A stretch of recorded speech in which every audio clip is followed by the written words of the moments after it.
Hi, and welcome to week 3 of Introduction to Classical Judaism.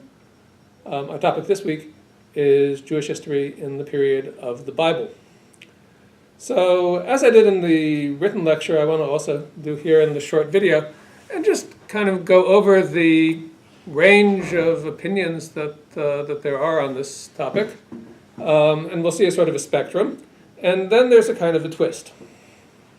So the spectrum goes, of course, that some people think that the Bible is exactly correct and take it to be an exact record of everything that happened.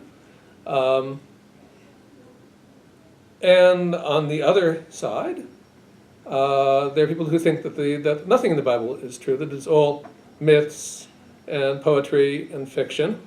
And that none of the characters in the Bible are real people who lived, and that one should approach it that way.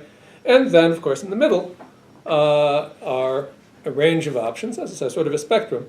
And in the written lecture, I tried to work out kind of two different options, one of which is sort of more popular in the organized Jewish community, and that's to, outside of Orthodoxy, Jews tend to take the Bible more or less as it's written, but then they say, well, yes, but, right, yes, but. The Bible on a yes, but basis is what I'm calling moderate literalism. Right, it's literalism, but it's moderated. Maybe Jonah and the whale, I can't really believe that. Maybe Abraham didn't live to be 180 years old. That's awfully old. Maybe Methuselah didn't live to be 900 years old. That's incredibly old, right? I can't believe that, but I'll believe the rest of it.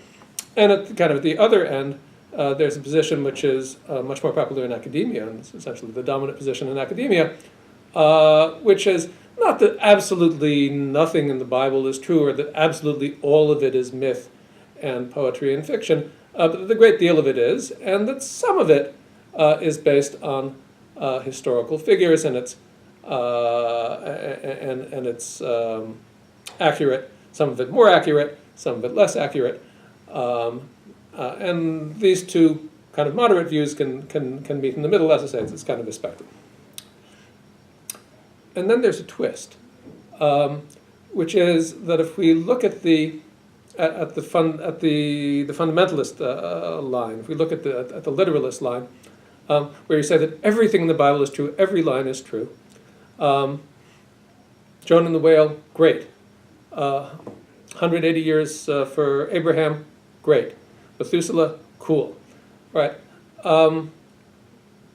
That, which exists very much in the Christian world, and you see it in the newspapers, doesn't exactly exist in the Jewish world. What exists in the Jewish world are people who are Orthodox and go much further than that in a certain way. Namely, they believe in the Bible, but they also believe in Old Midrashim. And I'll take just kind of one example to illustrate some of these different options, and that's the death of Jacob at the end of the book of Genesis and the book of Bereshit. And Jacob, as you might remember, goes down. He meets his son Joseph in Egypt. He gets sick. He dies. And then they take him back to the land of Israel to be buried. A couple of chapters in Genesis. So if you're, again, a pure Bible literalist, then you say, okay, well, that's exactly what happened. If you're kind of a moderate literalist, you say, okay, well, that seems reasonable enough. On the other hand, could he really have been 147 years old? That's awfully old. Maybe he's like half of that. That would work out better. If you're obviously entirely skeptical, you say, right, this is a fictional character. If you're a moderate skeptic, you might still think that this is not one of the more plausible parts of the Bible, or the one for which there's any archaeological support.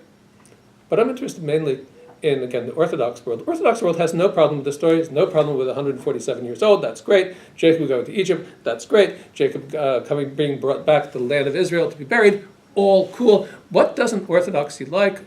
Many Orthodox Jews don't really believe that Jacob ever died. That's the part they don't like. right? They want to make the story, in fact, if anything, sort of more miraculous than it is. They want to make the Bible more miraculous. And there is a midrash, there is a Jewish tradition that Jacob never died. It's a little bit hard to square with the literal meaning of the Bible, but again, if you're an Orthodox Jew, midrash is at least as important as the Bible. If you're a not Orthodox Jew, you say the Bible might be true. Midrash, I don't know, midrashim are even less likely. But if you're an Orthodox Jew, it doesn't work that way. The midrashim are at least as authoritative as the Bible itself, and if Jacob never died, then he never died.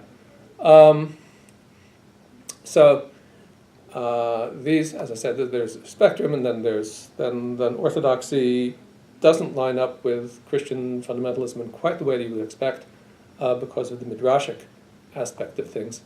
Thank you very much. Let me wish everybody happy holidays, Chag Sameach, and I'll see you online.